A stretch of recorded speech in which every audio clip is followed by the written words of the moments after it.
কোরআন ও সুন্নাহর দলিলের খেলাফ এটা হয়। আল্লাহু আকবার, সুবহানাল্লাহ বিহামদিহি। আশ্চর্য হই মাঝে মাঝে, একজন নিরীহ মানুষ, গ্রামের মানুষ, তেমন লেখাপড়া জানে, সমস্ত গ্রামবাসীরা ওকে মিলে নিয়ন্ত্রণ করতে পারছে না। ও বাবা একটু আসতে বল, দলিল দেখাও। দলিল যদি আসে তো আসতে বলবো, দলিল নেই তো বলবো কেন? একজন বড় আলেম বলেছিলেন যে বাবা মাঝে মাঝে মোনাজাত করো, ফিতনা এড়াবার জন্য মাঝে মাঝে মোনাজাতটা করো। আহলাদিস যুব সংঘের সেই প্রাক্তন কর্মী ভাই তিনি বলেছিলেন যে আপনার বই পড়ে জানতে পেরেছি এই প্রচলিত মোনাজাত বেদাত। আপনি বই লিখেছেন বেদাত, আবার আপনি এখন বলছেন মাঝে মাঝে করো।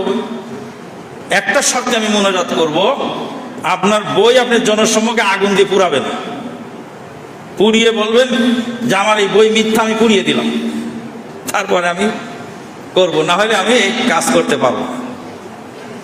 শত শত মানুষ, জ্ঞানী গুণী লোক, শক্তিশালী পাওয়ারফুল লোকের সামনে একটা মসজিদের নিরীহ ইমাম, যার ঘরে চাল নাই, যার জামাটা ছেঁড়া তালি দেওয়া, এই লোকটাকে নিয়ন্ত্রণ করতে পারলো না। শেষে সেখানে ইমামতি থেকে তাড়িয়ে দিল।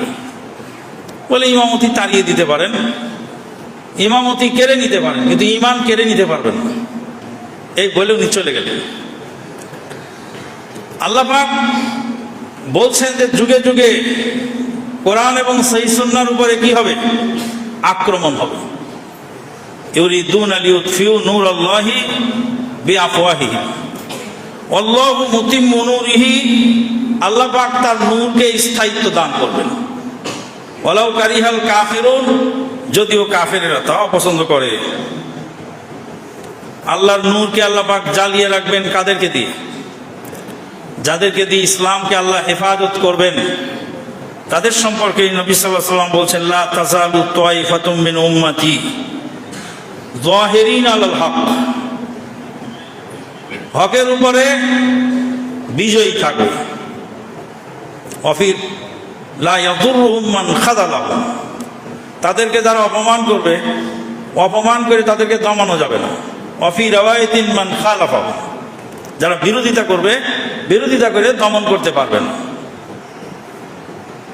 যুগে যুগে আহলাদিস আন্দোলন, আহলাদিস জামাত, আহলাদিস আকীদা যাই বলেন, এটার উপরে আক্রমণ চলেছে।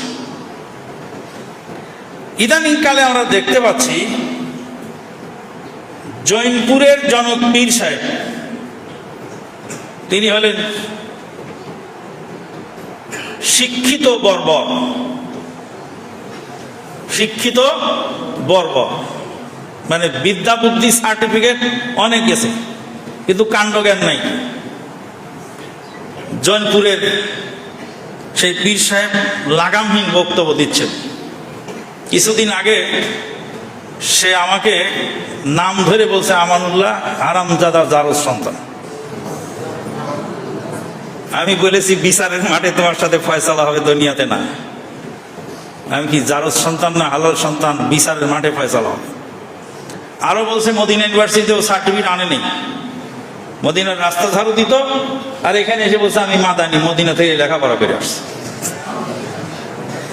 মদিনা ইউনিভার্সিটিতে 30,024, কত?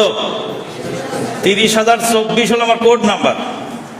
মদিনা ইউনিভার্সিটির দপ্তরে যায়, 30,024 কোড নাম্বার ইয়ে করবেন, নক করবেন, দেখবেন যে মদিনা ইউনিভার্সিটির কম্পিউটারে সব আমার ডাটা চলে আসছে।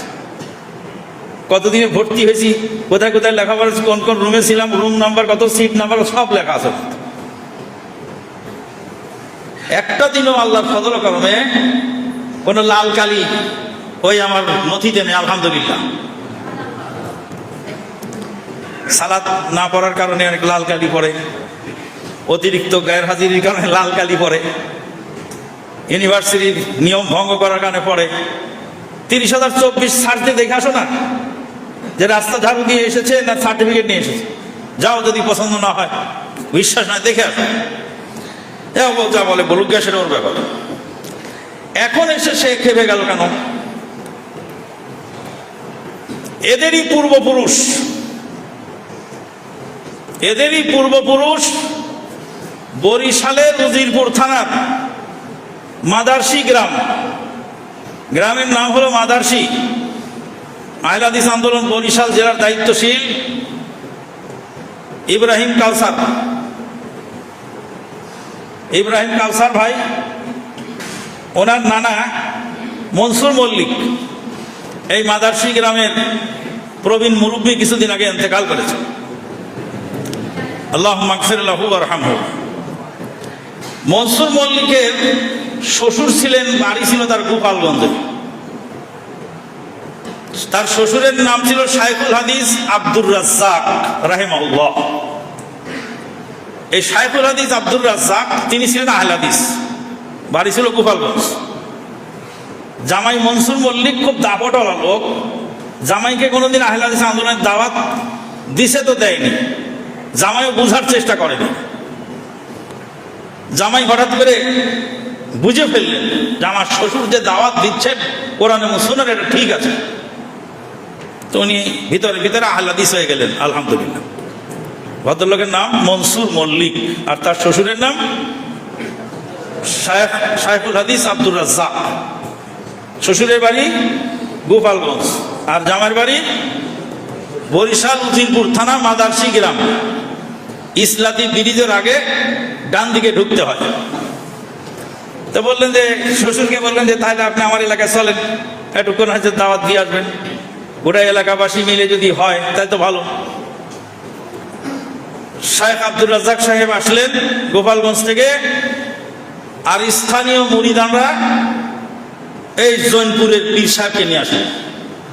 যেই পীর এখন বকাবাজি করছে আহলে হাদিসদেরকে, ওই পীরের পূর্বসূরীদেরকে নিয়ে আসলেন। শাইখুল হাদিস আব্দুর রাজ্জাক সাহেবের দলিলের সামনে এরা সব অসহায় হয়ে গেল। বলে 4 মাযহাবের দলিল বের করা হয়েছে থেকে, বলছে 4 মাযহাবের দলিল নাই। যারা কোরআন হাদিস বলে, মাযহাব মানে না, তাদের দলিল হলো লাঠি পিটা। যেই হুজুর পীর সাহেবের অর্ডার হয়ে গেল, মুরিদানদের মধ্যে একজন উঠে, স্টেজের পাশেই ছিল চেয়ার তুলে এক বাড়ি দিলেন। সঙ্গে সঙ্গে শাইখুল হাদিস আব্দুর রাজ্জাক রাহিমাহুল্লাহ তার শরীরের রক্তে মাদারশি স্কুল মাঠ রঞ্জিত হয়ে গেল, ফিনকি দিয়ে রক্ত ছুটলো, মাথা ফেটে চৌচির হয়ে গেল চেয়ারের বাড়িতে। সেদিনে মনসুর মল্লিকের শ্বশুর সেই রক্ত এইভাবে হাতে তুলে নিয়ে আল্লাহর কাছে দোয়া করেছেন, আল্লাহ এই রক্তের দাবিতে এই মাটিতে যেন তাওহীদের দুর্গ গড়ে ওঠে। তার সেই রক্তের বিনিময় সেই মাঠেই এখন আহলে হাদিসদের মাদ্রাসা চলছে আলহামদুলিল্লাহ। কুয়েতের অনুদান সর্বপ্রথম আছে দেশে। প্রথম অনুদানের যে অংশ তারা কিছু পেয়েছিলেন, সেখানে মাদ্রাসা হয়েছে তাওহীদের মারকাজ হিসাবে, সেখান থেকে দাওয়াতি কাজ চলছে। এই পীর সাহেবের মুরিদানরা, পূর্বপুরুষেরা এদেশের তাওহীদি জনতার উপরে নগ্ন হামলা চালিয়েছে, দমন করার চেষ্টা করেছে, পারে নেই। সেই পীর সাহেবের আর একজন, জৈনপুরীর পীরের আর একজন খলিফা, তার নাম হলো মুফতি মিজানুর রহমান জৈনপুরী। মুফতি মিজানুর রহমান